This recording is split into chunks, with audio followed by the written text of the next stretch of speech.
सलीम जावेद के पहले राइटर्स, उनको जानता कौन था। सलीम जावेद के पहले राइटर्स सिर्फ बैकग्राउंड का हिस्सा थे। क्रेडिट्स में आके उनका नाम कब आया और कब चला गया कोई नहीं जानता था। लेकिन सलीम जावेद के बाद राइटर्स पोस्टर्स के ऊपर आ गए, written by so and so. ऐसा सलीम और जावेद की वजह से हुआ। उनकी वजह से राइटर्स को बॉलीवुड में प्रोमिनेंस मिली, उनकी वजह से राइटर्स की बॉलीवुड में पहचान बनी। आज मैं सलीम और जावेद कैसे एक दूसरे से मिले ये बताऊंगा आपको। मेरा नाम है Rahul, this is 70mm with Rahul. आज जब मैं आपको सलीम खान और जावेद अख्तर के मिलन की दास्तान सुना रहा हूं तो इसका क्रेडिट जाना चाहिए एक ऐसी फिल्म को जिसका नाम मुझे पूरा यकीन है कि आपने नहीं सुना होगा। ये मिलन हुआ था 1965 में, जब शूटिंग हो रही थी एक ऐसी फिल्म की जिसे डायरेक्टर SM सागर साहब बना रहे थे। इस फिल्म का नाम था सरहदी लुटेरा। सरहदी लुटेरा में सलीम खान एक एक्टर थे। मैंने कहा एक एक्टर थे, लीड नहीं थे। सलीम खान की वो पिक्चर नहीं थी, वो पिक्चर थी शेख मुख्तार की। आप उनका चेहरा सबसे बड़ा देखेंगे इस पोस्टर पर। ये रहे शेख मुख्तार। सलीम खान तो वो छोटे से बगल में है, वो है सलीम खान। और सलीम खान साहब इस एक्शन फिल्म में एक छोटा सा रोमांटिक एंगल अदा कर रहे थे। ये 1965 का टाइम था।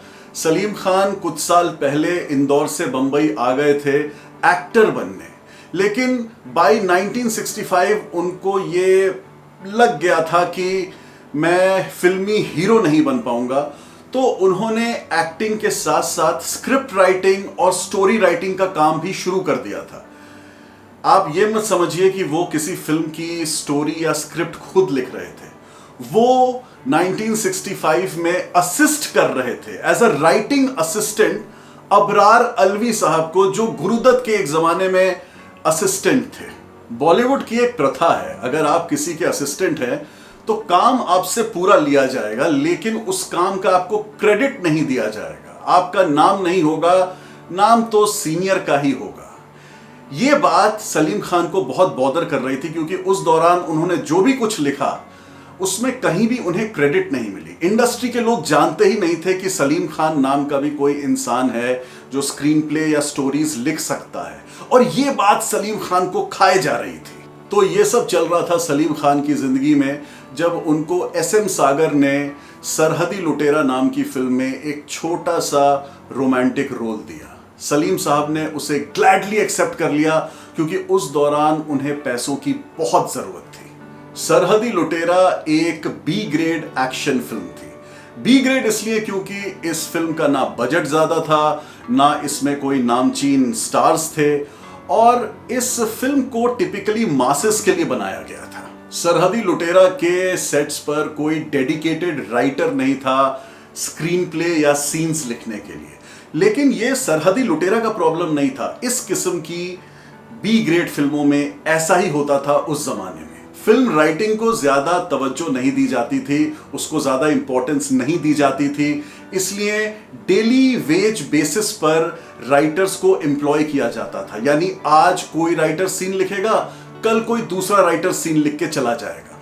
बहुत सारे राइटर्स प्रोड्यूसर साहब के आसपास घूमते रहते थे कि मुझे काम दो, मुझे काम दो, और प्रोड्यूसर को जो अच्छा लगता था उससे वो उस दिन की स्टोरी या स्क्रीन प्ले लिखवा लेते थे। अगर फिल्म के सीन्स ऐसे लिखे जाएंगे तो इमेजिन करिए उन सीन्स में बोले जाने वाले डायलॉग्स की क्या हालत होगी। आज एक डायलॉग राइटर आया, कल दूसरे सीन के लिए दूसरा डायलॉग राइटर आ जाएगा, फिर परसों तीसरा आ जाएगा।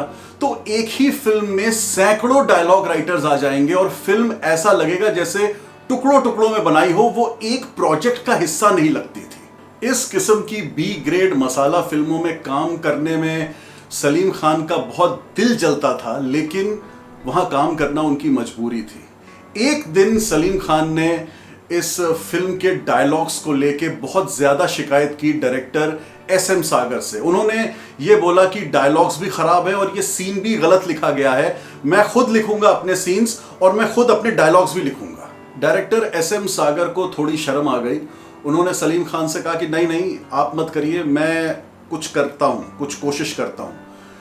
डायरेक्टर एसएम सागर ने उसके बाद अपने प्रोडक्शन क्रू की तरफ देखा और जो क्लैपर बॉय था, क्लैपर बॉय अगर आपको याद हो, जो क्लैप देता है, मुहूर्त शॉट पे आपने देखा होगा कुछ बड़े सेलिब्रिटीज भी क्लैप देते हैं, तो जो क्लैपर बॉय था उसको बुलाया और कहा कि तुम मुझसे कुछ कह रहे थे, तुम लिखते हो, तो तुम एक काम करो, कल का सीन तुम लिखो और डायलॉग्स भी तुम्हें ही लिखने हैं। उस क्लैपर बॉय ने अगले दिन जो सीन लिखा और डायलॉग्स लिखे वो एसएम सागर को बहुत पसंद आए और सलीम खान जो खार खाए बैठे हुए थे डायरेक्टर से भी और उन डेली वेज राइटर्स से भी, उनका भी गुस्सा जाके थोड़ा शांत हुआ। सलीम खान को भी उस क्लैपर बॉय का काम बहुत पसंद आया। इसके बाद उस क्लैपर बॉय को 100 रुपए महीना की सैलरी पर सरहदी लुटेरा का डायलॉग राइटर बना दिया गया और नो प्राइजेस फॉर गेसिंग कि वो क्लैपर बॉय कौन था। यस, जावेद अख्तर। और ऐसे मिले सलीम एंड जावेद। सलीम जावेद का वो एंग्री यंग मैन वाला किस्सा तो आपको मालूम ही होगा, अगर नहीं मालूम है तो ये वाला वीडियो देख लेना। मैं मिलूंगा in the next one. Take care, Tata.